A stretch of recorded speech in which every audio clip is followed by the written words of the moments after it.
touch.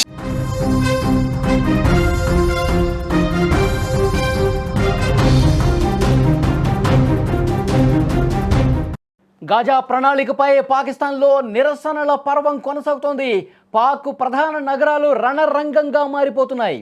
Donald Trump ప్లాన్కి Pak మద్దతు ఉంది అంటూ అక్కడ ఆగ్రహం వ్యక్తమవుతోంది. టీఎల్పీ పోలీసుల మధ్య భీకరమైనటువంటి ఘర్షణలు జరుగుతున్నాయి. ఇప్పటి వరకు ఈ హింసలో 12 మంది చనిపోయారు. లాహోర్, కరాచీలో ఇంటర్నెట్ సేవలు కూడా నిలిపివేసినటువంటి పరిస్థితి ఉంది.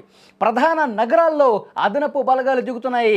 అదనపు బలగాలు అక్కడ టీఎల్పీ కార్యకర్తల మధ్య ఒక భీకరమైనటువంటి ఘర్షణ వాతావరణం కొనసాగుతోంది.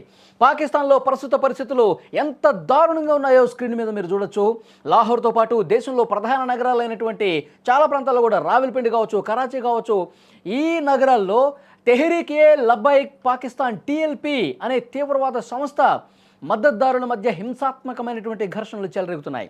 ఈ ఘర్షణలు తీవ్ర రూపం దాల్చడంతో ఇప్పటి వరకు 12 మంది నిరసనకారులు మృతి చెందారని తెలుస్తోంది. పరిస్థితి అదుపులోకి తీసుకురావడానికి అధికారులు కీలక చర్యలు చేపట్టారు. దేశంలోని ప్రధాన నగరాల్లో ఇంటర్నెట్ సేవలను పూర్తిగా నిలిపివేశారు.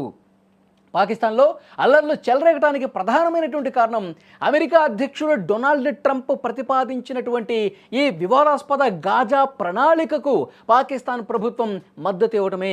గాజాలో మరణాలకి ట్రంపే కారణం. అలాంటి ట్రంప్కు పాకిస్తాన్ ఎందుకు మద్దతు తెలియజేస్తుంది? అలాంటి ట్రంప్ సంకనాగుతోంది పాకిస్తాన్ ప్రభుత్వం అంటూ అక్కడ టీఎల్పీ కార్యకర్తలు రోడ్ల మీదకి వచ్చి నిరసన తెలియజేస్తున్నారు. ఇస్లామాబాద్లో అమెరికా ఎంబసీ దగ్గరకు వచ్చి కూడా ఆందోళన చేస్తున్న నేపథ్యంలో పోలీసులు వాళ్ళని అడ్డుకున్నారు. 2 కార్యకర్తల్ని కాల్చి చంపినటువంటి పరిస్థితి ఉంది.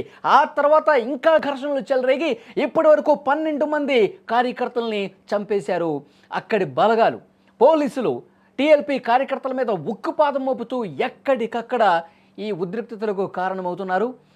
ఈ అల్లర్లను అణచివేయటానికి వాళ్ళు దాడులు విపరీతంగా చేస్తున్నారు, ఘర్షణ చేస్తూ ఉన్నారు, కాల్పులు జరుపుతున్నారు. 12 మంది స్పాట్లోనే చనిపోయారు. చాలామంది తీవ్ర గాయాలతో ఆసుపత్రిలో అడ్మిట్ అయినటువంటి పరిస్థితి ఉంది. పరిస్థితి చెయ్యి దాటిపోతోందని పోలీసులు గ్రహించారు. ఈ నిరసనకారులను అదుపులోకి తీసుకోవాలని ప్రయత్నం చేశారు. ఆందోళనకారులను చెదరగొట్టేందుకు లాఠీ చార్జ్ చేశారు, కానీ వినిపించుకోవట్లేదు. అది ఇంకా తీవ్రమైన ఘర్షణలకు దారితీసింది.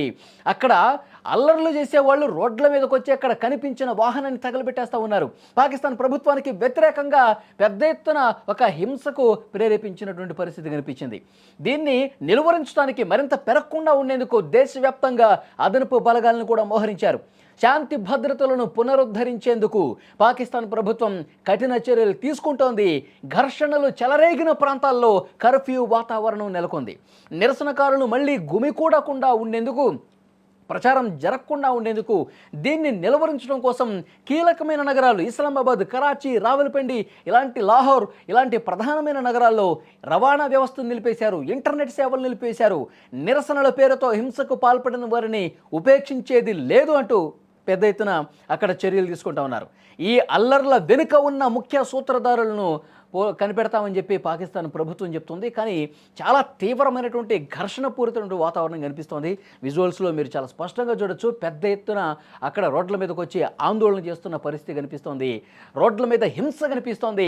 టీఎల్పీ కార్యకర్తలు గతంలో ఎప్పుడూ లేనట్లుగా ఒక్కసారిగా రోడ్ల మీదకి వచ్చి పాకిస్తాన్ ప్రభుత్వానికి వ్యతిరేకంగా, పాకిస్తాన్ పాలకులకు వ్యతిరేకంగా ఆందోళన చేస్తున్నారు.